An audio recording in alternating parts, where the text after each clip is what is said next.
नमस्कार, उत्तराखंड समाचार में आपका स्वागत है। मैं रेनू प्रीति। सबसे पहले मुख्य समाचार। मुख्यमंत्री पुष्कर सिंह धामी बोले, गैरसैंण का विकास सरकार की प्राथमिकता। भराड़ीसैंण विधानसभा में चल रहे विकास कार्यों का किया निरीक्षण।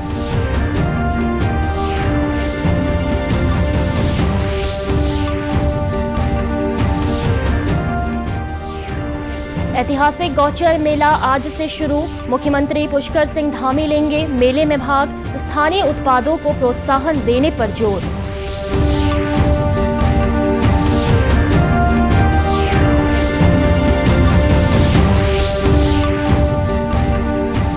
और मसूरी में प्रवेश के लिए ई टिकटिंग व्यवस्था शुरू। पर्यटकों को होगा लाभ, समय की बचत होगी और जाम से मिलेगी मुक्ति। अब समाचार विस्तार से। मुख्यमंत्री पुष्कर सिंह धामी ने आज सुबह गैरसैंण में भराड़ीसैंण विधानसभा में चल रहे विकास कार्यों का निरीक्षण किया। इस दौरान मुख्यमंत्री ने अधिकारियों को कार्यों में तेजी लाने और गुणवत्तापूर्ण कार्य पर विशेष ध्यान देने के निर्देश दिए। मुख्यमंत्री ने कहा कि प्रदेश सरकार इस पूरे क्षेत्र को सड़क और हवाई कनेक्टिविटी से जोड़कर विकास के लिए निरंतर कार्य कर रही है। इस दौरान सीएम ने स्थानीय लोगों से मुलाकात कर प्रशासन द्वारा किए जा रहे विकास कार्यों का फीडबैक और सुझाव लिए।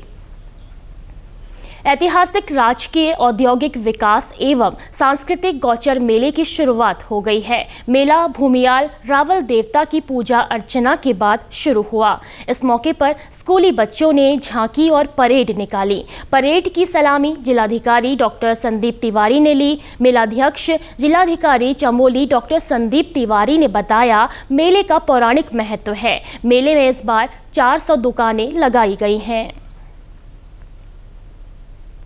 आज गौचर मेले का शुभारंभ हो गया है और प्रारंभिक दौर में जो जितने भी स्थानीय विद्यालय थे उनका मार्च पास्ट का कार्यक्रम हो चुका है और यहाँ पे हमारी अराउंड 400 दुकानें भी जो हैं कार्यक्रमों का यहाँ पे आयोजन होगा, जिनमें स्टार नाइट्स भी शामिल हैं। तो मैं समझता हूँ इस बार का ये गौचर मेला भव्य होगा और अन्य वर्षों के मुकाबले में ज़्यादा लोगों को आकर्षित करेगा। वहीं एनसीसी ऑफिसर आरएल आर्य का कहना है कि गौचर मेले की परेड के लिए स्कूली बच्चों में भारी उत्साह रहता है। मेला कमेटी व जिला प्रशासन द्वारा स्कूली बच्चों को प्राइमरी, जूनियर व सीनियर वर्ग में पुरस्कृत भी किया जाता है। जो गौचर मेला का जो आयोजन राजकीय स्तर से जो है किया जाता है, सर्वप्रथम जो है यहाँ पे मार्च पास्ट विभिन्न विद्यालयों के जो बच्चे इसमें जो है प्रतिभाग करते हैं। बच्चों में बड़ा उत्साह दिखता है। वो पहले से ही जो है अपनी तैयारियों में जो है जुटे हुए रहते हैं कि हमारा जो है जो स्थान है प्राइमरी स्तर, जूनियर स्तर और सीनियर स्तर पर जो है सभी बच्चे जो है यहाँ पे प्रतिभाग करते हैं और उनको जो है प्रथम, द्वितीय और तृतीय स्थान जो है उनको जो है इसी मार्च पास्ट में जो है दिया जाता है और उनको जो है मेले की ओर से जो है स्मृति चिन्ह तमाम प्रकार से जो है उनको प्रोत्साहित किया जाता है। मसूरी नगर पालिका ने लाइब्रेरी और पिक्चर पैलेस में प्रवेश बैरियर पर ई टिकटिंग व्यवस्था शुरू कर दी है। मसूरी एसडीएम अनामिका ने लाइब्रेरी बैरियर पर प्रवेश शुल्क को लेकर ई टिकटिंग मशीन से टिकट काट कर प्रवेश शुल्क लिया गया। इस मौके पर उन्होंने कहा कि माल रोड के दोनों प्रवेश बैरियरों पर ई टिकटिंग मशीन से प्रवेश शुल्क लिया जाएगा। ई टिकटिंग मशीन से प्रवेश शुल्क लेने में समय की बचत होगी व पर्यटकों को सुविधा के साथ साथ जाम की स्थिति से भी छुटकारा मिलेगा। उन्होंने कहा कि माल रोड के दोनों बैरियरों पर कैमरे लगाने का कार्य भी जल्द किया जाएगा। पर्यटक आ रहे हैं उनको वेट कम से कम करना पड़े और सेकेंडली जितना भी पैसा कलेक्शन होगा उसका हमारे पास एक प्रॉपर रिकॉर्ड रहे। तो दोनों चीज़ें होंगी, ट्रांसपेरेंसी भी होगी और स्पीड भी होगी। और साथ ही हम लोग ये भी शुरू करेंगे कि हमारे जो व्हीकल्स अंदर जाते हैं वो टाइम बाउंड कुछ टाइम निर्धारित समय के लिए जाएँ, तो वो भी हम लोग जल्दी इसमें करेंगे। तो सभी को पता है जिलाधिकारी महोदय का यहाँ पर एक शिविर लगा था और उसी क्रम में हमको निर्देश दिए गए थे जिसका पालन आज हम लोगों ने किया है। मसूरी भाजपा के पूर्व अध्यक्ष मोहन पेटवाल ने मसूरी माल रोड के दोनों बैरियरों पर ई टिकटिंग मशीन लगाए जाने का स्वागत किया। लगातार ये मांग की जा रही थी कि यहाँ पर जो बैरियर पे है उसको यहाँ पे कैशलेस होना चाहिए और यही नहीं, यहाँ पर जो UPI और अन्य सिस्टम है उसके माध्यम से भी पेमेंट होने की व्यवस्था होनी चाहिए। क्योंकि होता क्या है कि जब हम बैरियर पे कोई भी टूरिस्ट बाहर से आता है या कोई भी जो जिसको गाड़ी अंदर जानी होती है तो लंबे समय तक वो जो है कतार में खड़ा रहता है और उस टाइम पे जो है यहाँ पर जो है ट्रैफिक जैम हो जाता है। तो मैं इसके लिए जो है प्रशासन को बधाई देता हूँ। यहाँ रुकेंगे एक छोटे से ब्रेक के लिए, आप बने रहिए हमारे साथ। आज का समय बेहद ही कॉम्पिटिटिव है, इसीलिए हम लेकर आए हैं आपकी समस्याओं का एक समाधान, यानी doctor Kanchan's ABS coaching hub for all classes, boards and subjects, all under one roof, जहां सभी सब्जेक्ट्स के एक्सपर्ट्स और डेडिकेटेड टीचर्स संवारेंगे आपके बच्चों का कल और बनाएंगे उन्हें सफल। बिकॉज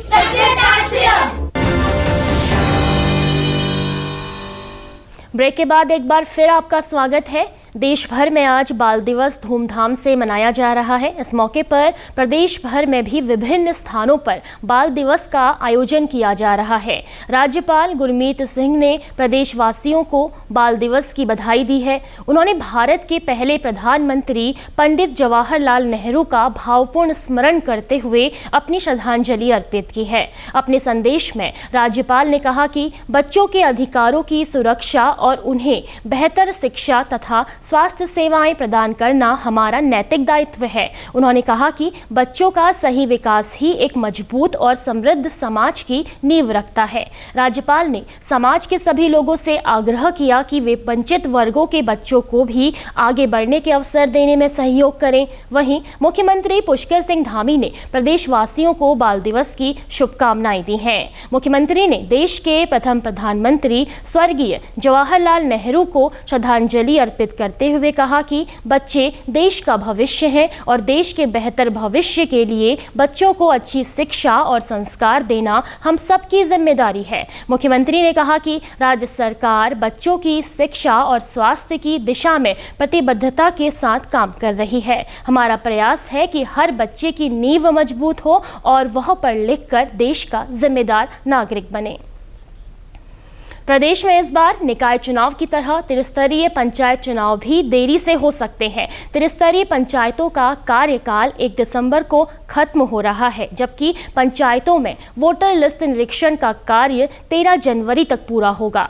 पंचायत राज निदेशक निधि यादव ने बताया कि 27 नवंबर को ग्राम पंचायतों का कार्यकाल पूरा हो रहा है, जबकि 29 नवंबर को क्षेत्र पंचायतों के साथ 1 दिसंबर को जिला पंचायतों का कार्यकाल पूर्ण हो रहा है। ऐसे में विभागीय स्तर पर हर तैयारी को मुकम्मल रूप दिया जा रहा है। उन्होंने बताया कि इन दिनों वोटर लिस्ट निरीक्षण कार्य चल रहा है।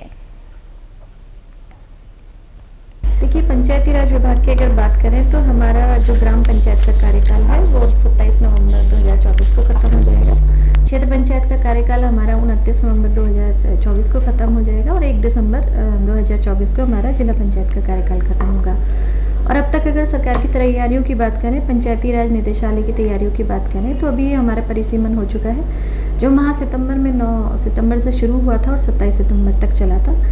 इसके अतिरिक्त ये बता दें कि 27 सितंबर के बाद जब हमारा परिसीमन कंप्लीट हो गया तो हमने राज्य निर्वाचन आयोग को, माननीय राज्य निर्वाचन आयोग को रिक्वेस्ट किया, तो उसके आधार पर वोटर लिस्ट को निरीक्षण का कार्य जो आजकल हमारे जिलों में चल रहा है और जो 13 जनवरी 2025 तक कंप्लीट होगा। इसके साथ साथ ही बताएं कि साथ ही साथ आरक्षण को लेकर भी मीटिंग हो रही है।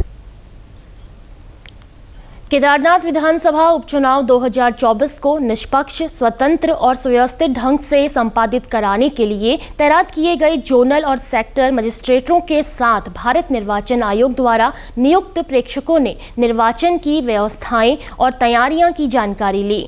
जिला कार्यालय सभागार में हुई बैठक में प्रेक्षकों ने संबंधित अधिकारियों को अपने दायित्वों का निर्वहन गंभीरता और संवेदनशीलता के साथ करने को कहा। सामान्य प्रेक्षक ने सभी सेक्टर अधिकारियों को अपने अपने बूथों में आवश्यक व्यवस्थाओं का जायजा लेने और सुविधाएं उपलब्ध कराने को कहा। वहीं व्यय प्रेक्षक ने उपस्थित अधिकारियों से कहा कि सी विजिल ऐप पर जो भी निर्वाचन संबंधी शिकायतें और समस्याएं दर्ज कराई जाती हैं, उनका निपटारा समय सीमा के अंदर किया जाए। इसके साथ ही उन्होंने प्रत्याशियों द्वारा किए जा रहे चुनाव प्रचार प्रसार और रैलियों पर भी कड़ी निगरानी रखने के निर्देश दिए। बैठक में जिला निर्वाचन अधिकारी सौरभ गहरवार ने दुरस्त पैदल पोलिंग पार्टियों की सुविधा के लिए एक PRD जवान तैनात करने के निर्देश दिए। इसी के साथ अभी तक के समाचार समाप्त हुए। दूरदर्शन समाचारों से जुड़े रहें। मिलते हैं फिर शाम 5 बजे के बुलेटिन में। नमस्कार।